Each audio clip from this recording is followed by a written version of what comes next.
welcome back to another video. This really popped when I saw it. That to me is a monster increase. Again, this book got hot. This book is ready to go higher. So let's jump right into it.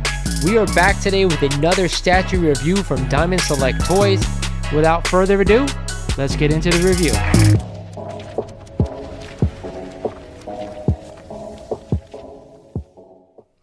What is going on, YouTube? This is Lawrence over at Mighty Comics and Collectibles, and welcome back to another video. You guys know what day it is. That's right. It is time for the Hot 10 breakdown of the week. The 10 hottest comics according to the Key Collector app, and I go through them one by one, letting you guys know if I'm a buyer here at these prices or if I'd be staying away or possibly even selling. But before we get into this video, like always, guys, if you are not a current subscriber of the channel, I want you to do me a favor and go ahead and click the subscribe button for me. I also want you to smash that like button because it helps the channel out, and turn on the notification bell because it lets you guys know when I post new video. If you haven't checked out my website, mightycollects.com, make sure you do that as well. We're going to jump right in here. Let's get it started.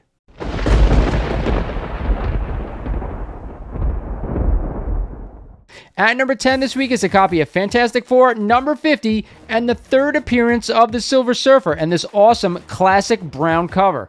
A CGC 1.5 just sold last week for $225, up 61% since 2020. Now, we all know this is the third book we're going to buy. If we are going to talk about Silver Surfer books, it goes FF48, FF49, and then the 50. To me, I've always thought this book was really overpriced for a third appearance. It is going for crazy types of numbers and higher grades. To me, I'm not buying this book right here at these prices. I love this cover. You know, a lot of people don't like the brown cover. I actually am digging it, but I will say this. I do not want to spend this type of money on a mid to low grade copy of this key. I'd rather save up a little bit more and buy the first appearance of the Silver Surfer. At number 9 this week is a copy of Amazing Spider-Man number 238 and the first appearance of the Hobgoblin. Is he going to show up in a future Sony/Marvel film? I have no idea. I really hope he does, though. But a CGC 9.6 just sold the prior week for $1,425, up 19% over that 12-month rolling average. This book has been on and off the list for the better part of a year. You guys know I just picked up a second copy for my collection in super high grade. Yes, I think it's worth picking this book up. You just have to remember to buy a complete and high-grade copy. It has the tattoos in it. Make sure we have it. And, of course, spend the right dollar amount for anything over $9.0 or above is where I want to own this book. But I'm definitely a buyer of this one. At number 8 this week is a copy of Fantastic Four number 72 in this iconic cover by great Jack Kirby. And a CGC 6.5 just sold the prior week for $290, up 2% over that 12-month rolling average. As you guys can see, this book is only 2% over that average. Not a lot of people searching for this book outside of its iconic cover. With that said, if you want to spend a low dollar amount to pick it up, I'm all for it. But to me, I just don't want to spend the money on non-keys right now here in this market. But if it's a book you want to own, then do yourself a favor, go ahead and grab it. At number 7 on this list is a copy of Incredible Hulk number 102 and the first issue of Incredible Hulk after that 1 through 6. This is the first time we see him in his own title, starting at 102, going over from Tales to Astonish, and a CGC 7.0 just sold the prior week for $380, up 9% over that 12-month rolling average. This was one of my favorite Silver Age covers of all time. You guys know I'm a super Incredible Hulk fan, and you know I want to own this one. I think this is a nice dollar amount for almost a very fine copy of this book. I'd be picking it up any chance I get if you can't own 1 through 6. And I think a lot of people out there are not going to chase those books. But yes, I'm a buyer of this one. At number 6 this week is a copy of Avengers number 8 and the first appearance of Kang the Conqueror. This book has been super hot ever since we got the announcement that Jonathan Majors is going to take on the role of Kang, and he's here.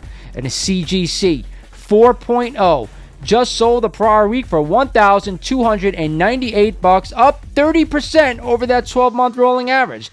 You guys know I have owned this book in the past, and I probably sold it at its peak. I'm glad I sold it when I did, because this book has been coming down ever since then, and right now it's starting to creep back up again.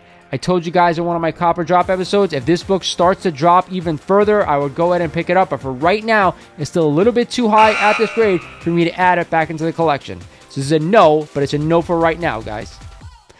At number 5 this week is a copy of The Crow, number 1, and the first appearance of The Crow in his own solo title, and a CGC 8.0. Just sold last week for $1,200, up 20% since July. This book was on the list last week, believe it or not, and now it's back on it again. I told you guys I really want to own this book going forward, but however, I just think it's way too expensive. I would really love for them to do a Crow reboot, and I do think that's going to happen down the line. But with that said, for right now, I'm staying away at the price point.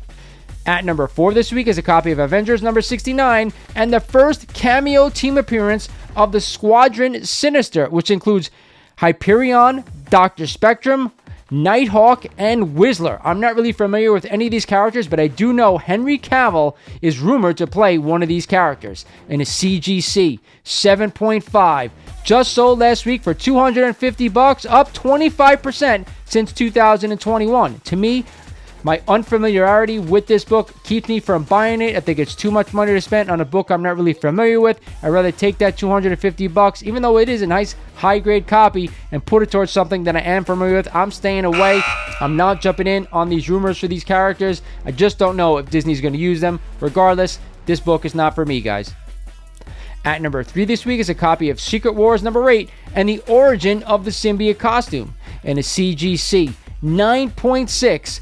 Just sold last week for $400, up 16% over that 12-month rolling average.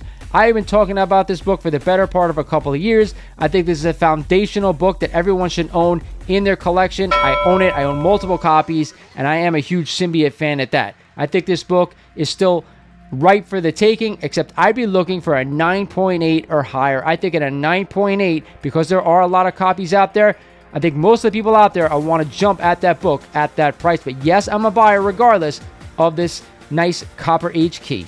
At number 2 on this list was the number 1 book last week, Sandman number 1, and the first appearance of Dream, also known as Morpheus, and a CGC 9.8.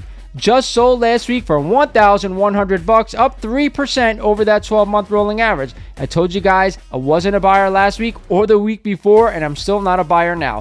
I love the storyline. I'm hearing the Netflix show is absolutely amazing. I just don't want to shell out the cash for these type of books right now here in this market, but I do think eventually, if the show keeps going on and it's going to go the way it goes, this book is going to skyrocket going forward.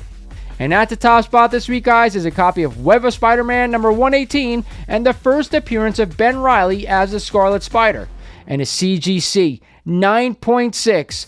Just sold the prior week for $425, up 42% since October. You guys know there are rumors out there that Ben Reilly is going to appear in the Across the Spider-Verse Sony film, the cartoon.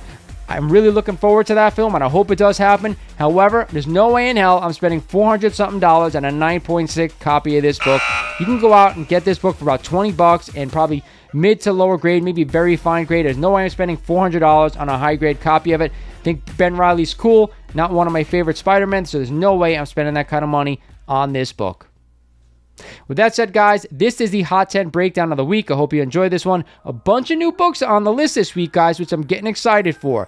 Now it's time for my best buy of the week.